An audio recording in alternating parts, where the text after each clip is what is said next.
Assalamualaikum warahmatullahi wabarakatuh. Kami dari kelompok 8 akan menjelaskan mengenai etika kebangsaan, etika kemanusiaan, dan cara menuju Indonesia multikultural.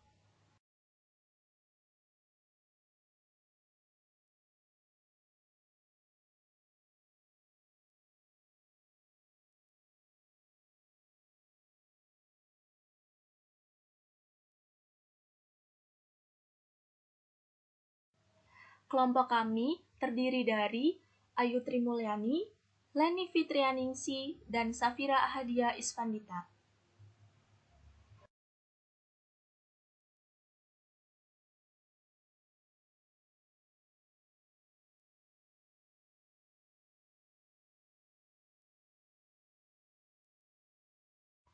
Adapun rumusan masalah yang akan kami bahas dalam presentasi kali ini adalah yang pertama, apa yang dimaksud dengan etika kebangsaan? Yang kedua, apa yang dimaksud dengan etika kemanusiaan? Dan yang ketiga, bagaimana cara menuju masyarakat Indonesia yang multikultural?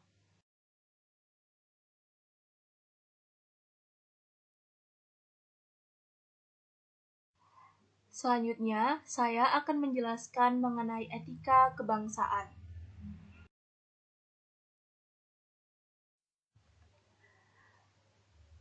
Pengertian dari etika sendiri adalah suatu pemikiran kritis dan mendasar tentang ajaran, dan pandangan moral.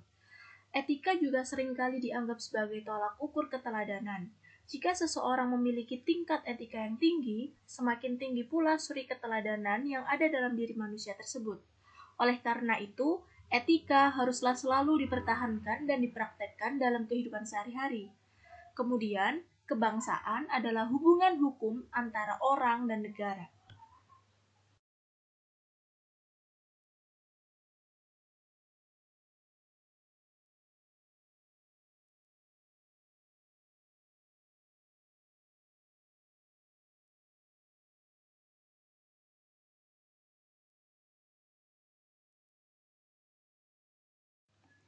Selanjutnya, saya akan menjelaskan mengenai etika kebangsaan dibagi menjadi 3, yaitu yang pertama, etika dan moral individual. Etika dan moral individual yang lebih menyangkut kewajiban dan sikap manusia terhadap dirinya sendiri. Salah satu prinsip yang secara khusus relevan dalam etika individual ini adalah prinsip integrasi pribadi, yang berbicara mengenai perilaku individual tertentu dalam rangka menjaga dan mempertahankan nama baiknya sebagai pribadi yang bermoral. Yang kedua adalah etika sosial. Etika sosial yang mengacu pada kewajiban dan hak, sikap, dan pola perilaku manusia sebagai makhluk sosial dalam interaksinya dengan sesamanya. Tentu saja sebagaimana hakikat manusia yang bersifat ganda, yaitu sebagai makhluk individual dan sosial. Etika individual dan etika sosial berkaitan erat dengan satu sama lain. Bahkan dalam arti tertentu sulit untuk dilepaskan dan dipisahkan satu dengan yang lain. Dan yang ketiga adalah etika lingkungan. Etika lingkungan hidup yang berkaitan dengan hubungan antara manusia baik sebagai makhluk individu maupun sebagai kelompok dengan lingkungan alam yang lebih dalam totalitasnya, dan hubungan antara manusia yang satu dengan manusia yang lainnya yang memberikan dampak langsung atau tidak langsung pada lingkungan hidup secara keseluruhan.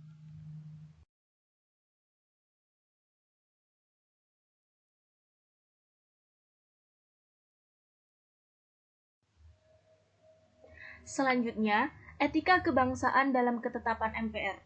Pertama, etika sosial dan budaya.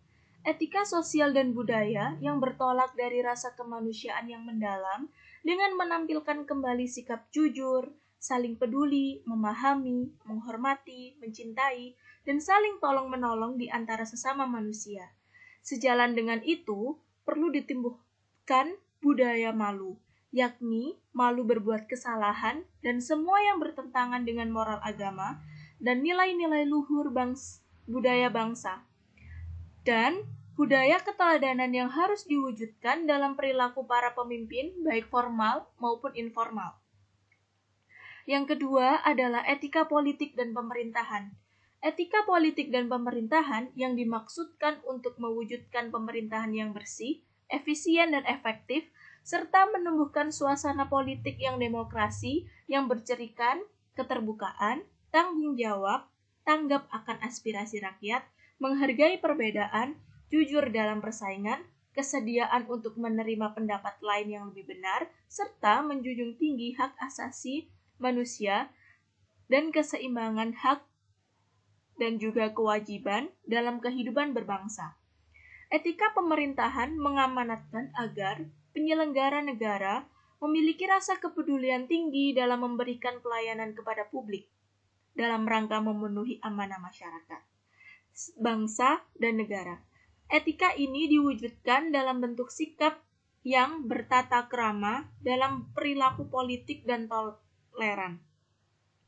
Tidak berpura-pura, tidak arogan, jauh dari sikap munafik, serta tidak melakukan kebohongan publik, tidak manipulatif, dan berbagai tindakan yang tidak terpuji lainnya. Yang ketiga adalah etika ekonomi dan bisnis.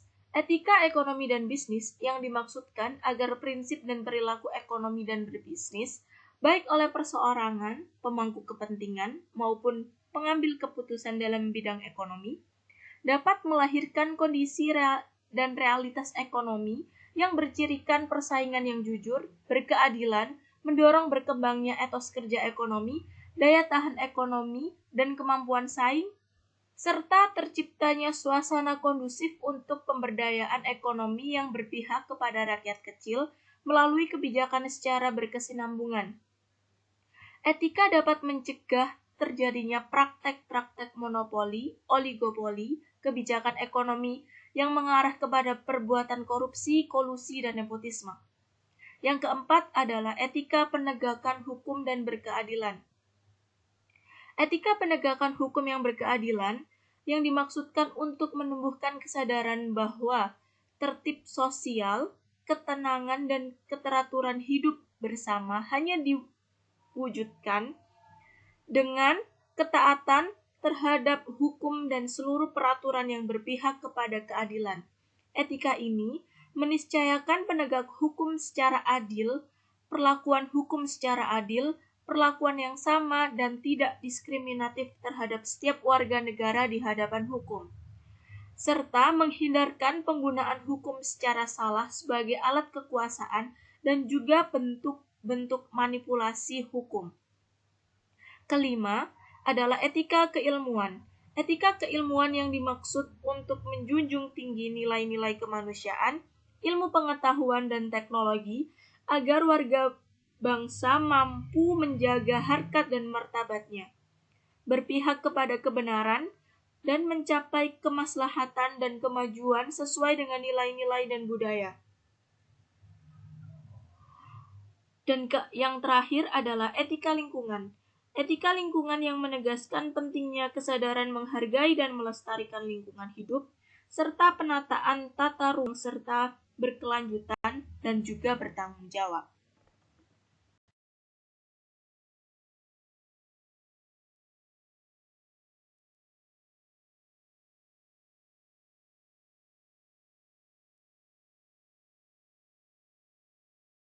Terdapat dua gambar dalam slide. Gambar yang pertama menunjukkan gambar demokrasi.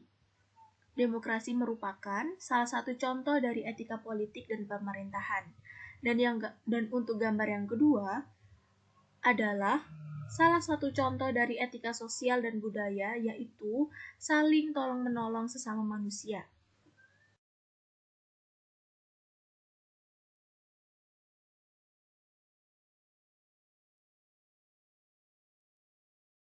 Selanjutnya, ada dua gambar dalam slide. Gambar yang pertama menunjukkan kegiatan jual-beli, dan gambar di atas merupakan contoh dari etika ekonomi dan berbisnis. Dan yang selanjutnya adalah gambar yang menunjukkan contoh dari etika lingkungan hidup dalam usaha melestarikan lingkungan, yaitu kerja bakti membersihkan lingkungan.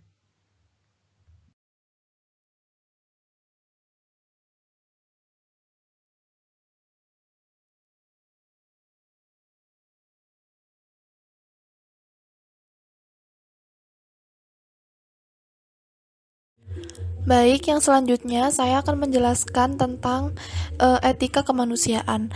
Nilai sendiri merupakan sesuatu yang dianggap berharga dari standar logika, estetika, etika, agama, dan juga hukum. Nilai sendiri dapat dibagi menjadi dua, yaitu nilai nurani yang sudah ada dalam diri manusia dan berkembang menjadi perilaku saat memperlakukan orang lain, dan juga nilai memberi yang merupakan nilai yang perlu sebuah praktik kemudian diterima selayaknya yang diberikan. Menurut Kunchara Ningrat, nilai-nilai kemanusiaan ini, baik nilai etika atau moral, merupakan sesuatu yang melibatkan kelakuan juga perbuatan manusia yang sesuai dengan norma, juga menghormati martabat seseorang manusia. Nilai-nilai kemanusiaan ini harus bersifat universal dan tidak tergantung pada ras, kelompok, tradisi, dan juga kebudayaan.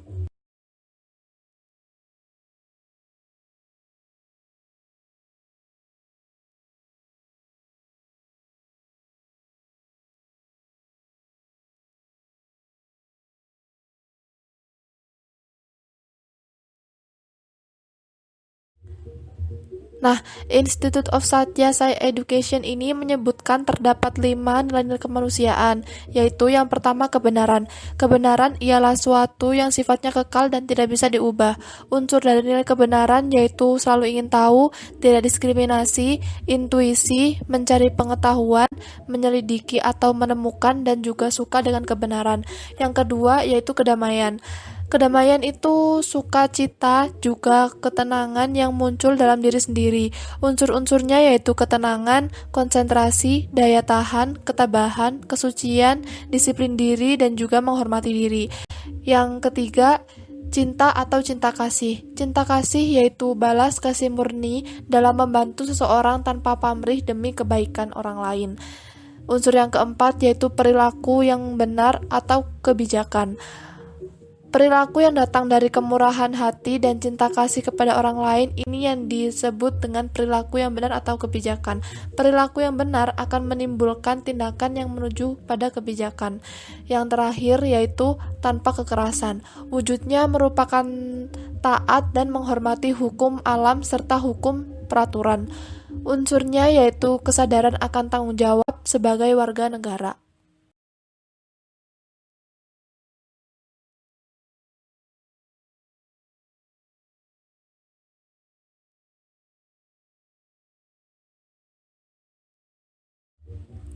Baik, pada slide selanjutnya yaitu terdapat beberapa gambar. Pada gambar pertama yaitu tentang rasa ingin tahu yang merupakan salah satu ciri dari nilai kebenaran. Nah, rasa ingin tahu ini muncul karena adanya pertanyaan yang belum dijawab dan jika pertanyaan tersebut sudah dijawab maka akan timbul rasa puas dalam dirinya. Pada gambar yang kedua yaitu terdapat beberapa orang yang memiliki agama yang berbeda dan ini merupakan salah satu nilai kedamaian. Nilai kedamaian sendiri yaitu sukacita juga ketenangan yang muncul dalam diri. Hidup ini akan damai apabila saling menjunjung sikap toleransi.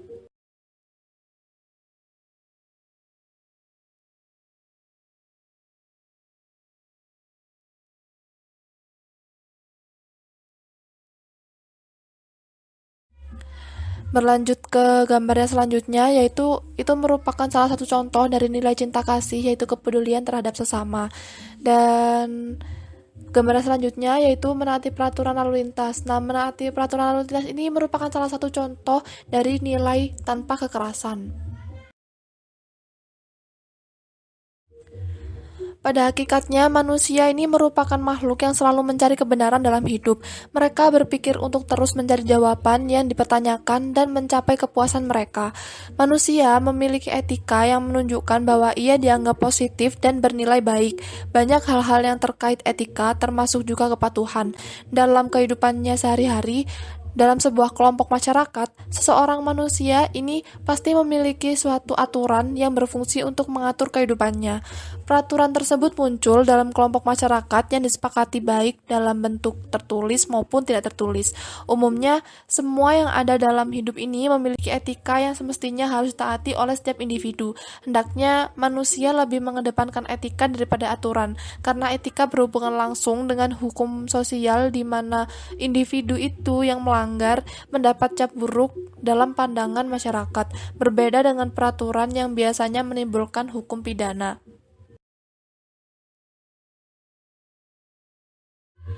Tak menutup kemungkinan juga etika semakin terancam. Perkembangan zaman membuat banyaknya arus budaya lain masuk sehingga etika dalam masyarakat, terutama pada generasi muda, ini harus semakin dikuatkan. Manusia dituntut untuk menyeimbangkan etika dengan perkembangan zaman yang ada. Penting atau tidaknya etika dalam masyarakat tentu akan memberikan dampak psikologis bagi manusia. Aturan-aturan yang sudah dikehendaki ini memberikan efek kepada manusia lain. Adanya aturan untuk menyeimbangkan kehidupan manusia, untuk memberikan keteraturan dalam tatanan hidupan masyarakat.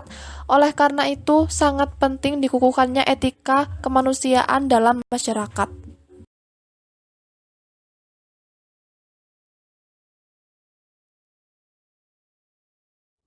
Baik, selanjutnya yaitu cara menuju Indonesia yang multikultural.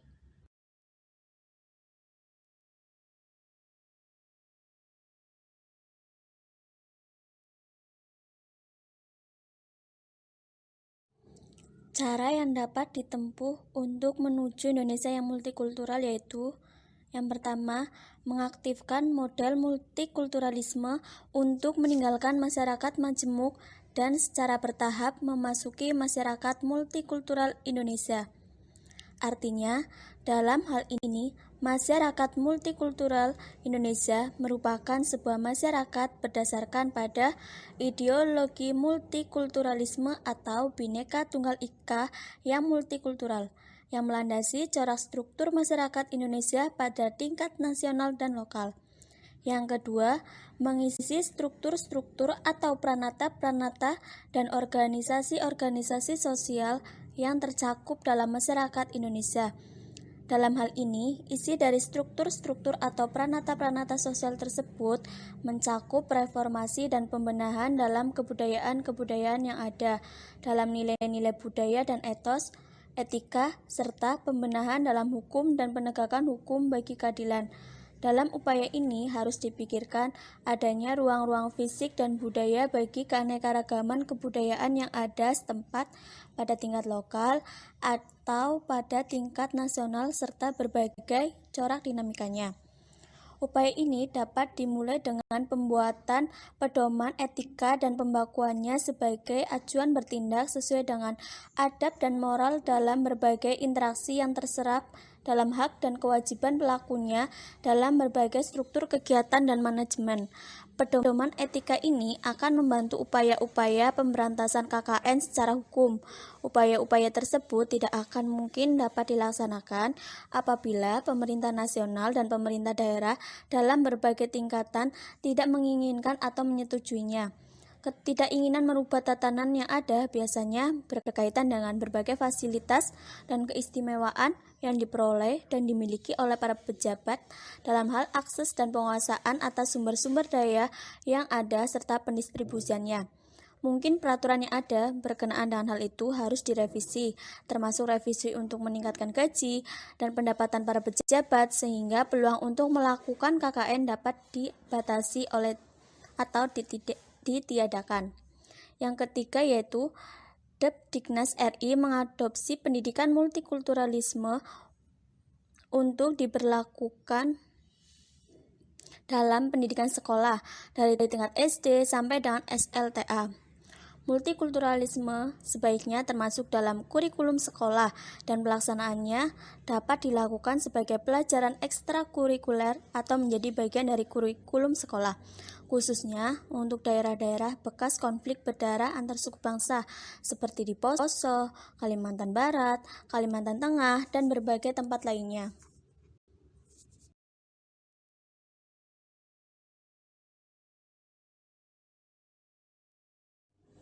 Selanjutnya, apa yang kalian ketahui tentang pendidikan multikultural? Ya, pendidikan multikultural adalah proses penanaman cara hidup menghormati, tulus, dan toleran terhadap keanekaragaman budaya yang hidup di tengah-tengah masyarakat plural. Dengan pendidikan multikultural, diharapkan adanya kekenyalan dan kelenturan mental bangsa dalam menghadapi benturan konflik sosial, sehingga persatuan bangsa tidak mudah patah dan retak. Dalam konteks Indonesia yang dikenal dengan muatan yang syarat kemajemukan, maka pendidikan multikultural menjadi sangat strategis untuk dapat mengelola kemajemukan secara kreatif, sehingga konflik yang muncul sebagai dampak dari transformasi dan reformasi sosial dapat dikelola secara cerdas dan menjadi bagian dari pencerahan kehidupan bangsa ke depannya. Jadi, pendidikan multikultural di sini memiliki peranan yang sangat penting karena di dalam pendidikan multikultural, kita diajarkan bagaimana cara menghargai pendapat orang lain, menghargai perbedaan yang ada, serta toleransi terhadap perbedaan itu sendiri. Jadi, kedua hal tersebut merupakan kunci dari bagaimana cara menuju Indonesia yang multikultural.